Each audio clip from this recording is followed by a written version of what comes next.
In the celestial amphitheater where the divine spectacle of creation unfolds, there exists a poignant memorial to the audacity of ambition and the frugality of caution. The sons of God, celestial beings nestled in the bosom of terrestrial reality, found themselves cast against a stark backdrop of their own design, a mural painted with the vibrant hues of evolution, adorned with the ambitious strokes of their advanced cognition, and marred by the discomfiting blotches of unintended consequences. Their saga, which began as an ode to the celestial possibilities of cognitive evolution, bore testament to a celestial stumble, the bridging of divine intellect and earthly instincts. Their foray into the realm of terrestrial intervention and cosmic charity, a grand pursuit to unlock the dormant potentials of their brethren Homo sapiens, spun a tale of a strident symphony that wildly thrummed with discordant notes. A divine leap of faith, this experiment, daring as it was, unsettled the delicate equilibrium between the sun's celestial cognition and the Homo sapiens' physical constitution. It yielded not a harmonious union of intellectual and physical faculties, but gave birth to an unforeseen existential anomaly, the Nephilim. Giants among men, the Nephilim stood as daunting silhouettes against the canvas of terrestrial existence, bearing the lofty intellect of the suns and the primal urges of the Homo sapiens.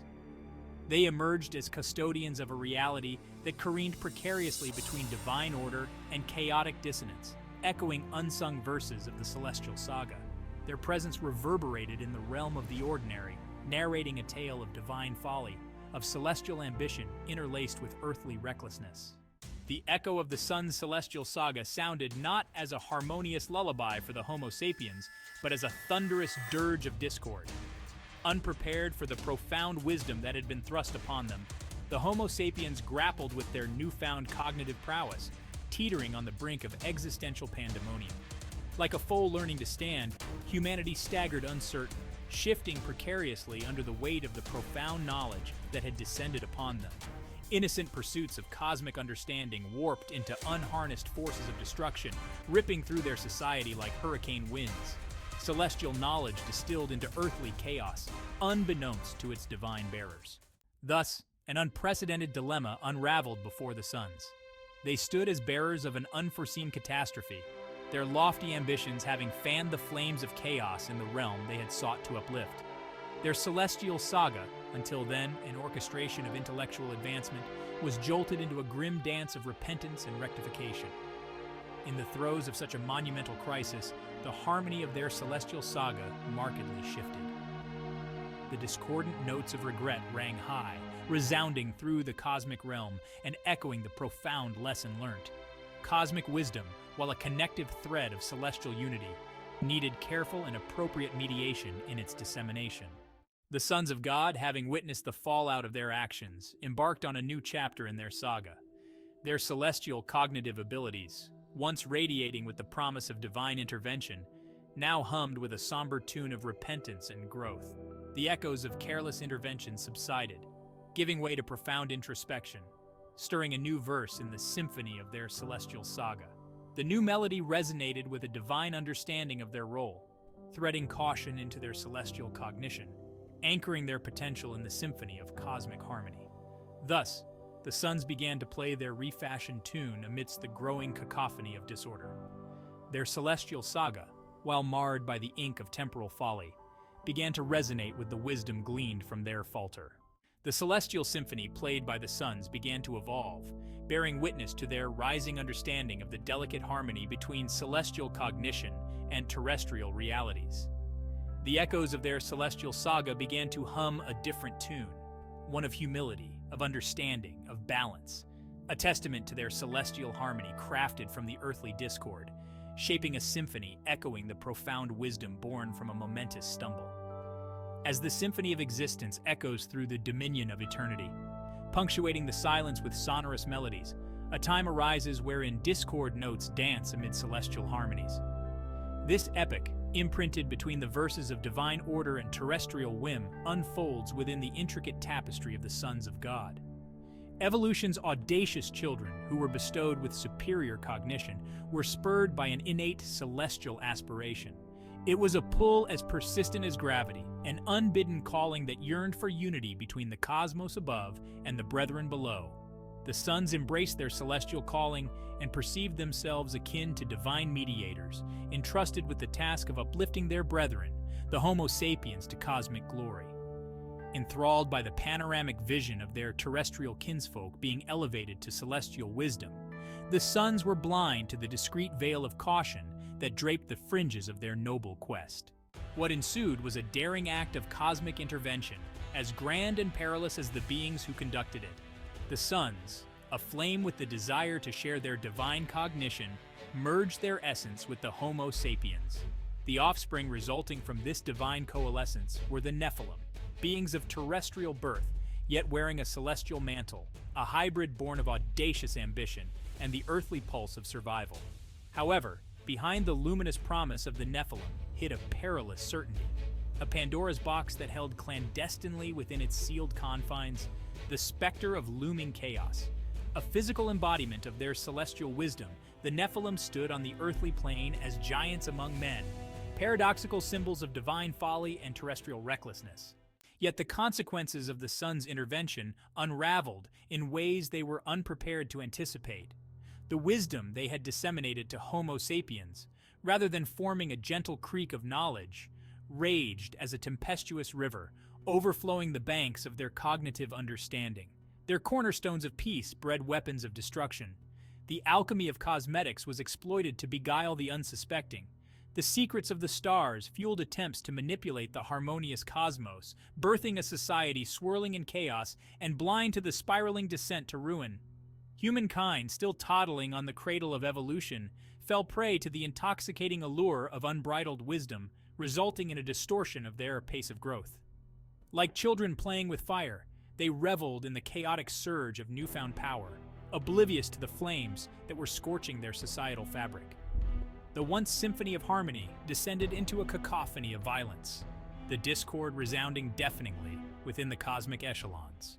The sons, once heavenly musicians, were forced to witness the monstrous consequences of their cosmic charity. The echoes were carried by the winds of regret, the once glorious sons left in the shadows of the havoc they had unsheathed. Their celestial benevolence, once thought to shepherd human ascension, had cast the world into a tempest of uncontrolled power, a prison chained by the misuse of cosmic wisdom. Plunged into this chasm of regret, the sons learned a bitter truth. No celestial end could justify the journey if the unfolding path caused the ebb of harmony. Their commendable intentions had obscured the foresight needed to assess the readiness of mankind. The Celestial Saga momently detuned, playing discordant notes within the universal symphony. Yet within the echoing silence that followed the dissonance hid the whisper of understanding. Awash with the brutal waves of earthly chaos, the sons received a celestial enlightenment on the shores of their dismay. They meditated upon the essential balance in the melody of existence, the respect accorded to the natural tempo of evolution. Celestial intervention could fan the flame of cognitive growth, but it had to be careful not to let the fire rage uncontrollably. And thus did the lid of the Pandora's box begin to close. Having witnessed the tumult of chaos, the sons were now ushered towards the cusp of redemption. It was time for a new melody to bloom, the verses sculpted with the renewed understanding of their actions, their celestial intellect illuminated by a deep-seated respect for the terrestrial rhythm of life. It was an understanding that molded patience from regret, wisdom from recklessness, a second stanza within the Celestial Saga that offered a promise to restore the disrupted cosmic harmony. The celestial intervention that had been steeped in the benevolent dreams of evolution had spun a saga marked by discord and chaos. As the sons gazed upon the repercussions of their actions, they embraced a humble understanding. Their celestial cognition endowed them the role of caretakers, not tyrants. They were to cultivate the human mind, not control it, to harmonize with the rhythm of evolution, not dictate its pace. And so beneath a celestial dome that watched their folly with a patient gaze, the sons of God began to strum a new melody within the celestial symphony.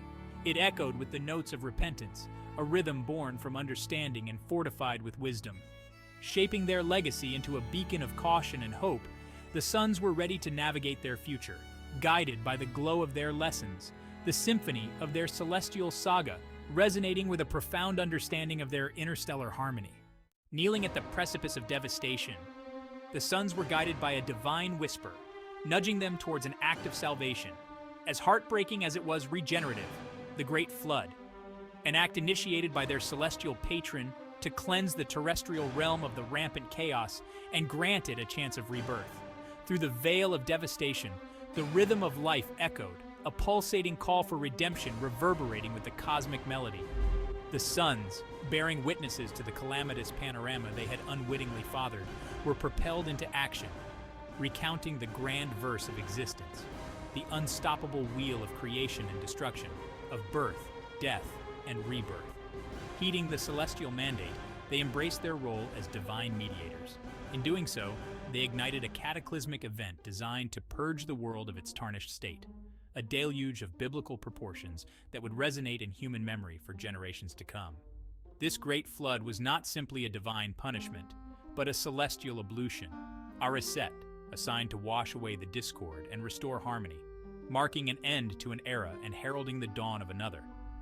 The flood reshaped the canvas of Earth, purging it of the rampant chaos, silencing the dissonance of their celestial symphony.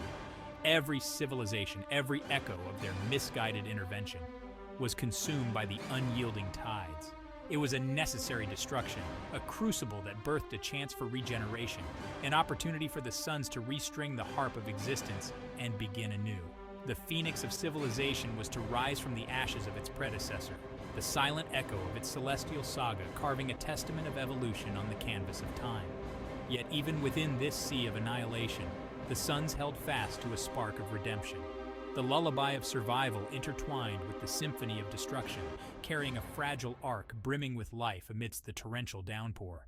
A divine sanctuary that bore within its wooden womb remnants of the old world's life. A cocoon of survival spun by Noah, a son of God, obedient to the divine symphony of life, ensuring the continuity of life amidst the cycle of destruction. The Great Flood, while symbolic of divine wrath and repentance, was also a testament to the harmony of existence. It washed away discord, purifying the realm to once again pulse in rhythm with the celestial orchestra. Noah and his ark emerged as the beacon of hope amidst the deluge, the surviving symphony that would echo in the silent aftermath, ensuring that life continued to play its verse in the grand celestial saga. With the receding tides came a world cleansed of dissonance, the echo of the celestial saga now harmonizing with the rhythm of existence. The suns stood on the precipice of this new world, their hearts heavy with regret, yet throbbing with the relentless beat of hope. Life had survived, their kind, humankind, and the countless creatures that painted the realm with the myriad hues of existence. Their celestial saga, now pulsing with new wisdom, reverberated in this amphitheater of rebirth, preparing to course through the veins of this reborn world. Thus they emerged from the aftermath, their spirits cleansed by the flood as thoroughly as the world around them. The next verse of their celestial saga was penned in the heart of this rejuvenated world, the ink made from the essence of their divine wisdom and worldly humility. The suns would now step into a harmonious dance with existence, the notes of their renewed saga resonating with the pulse of this new realm.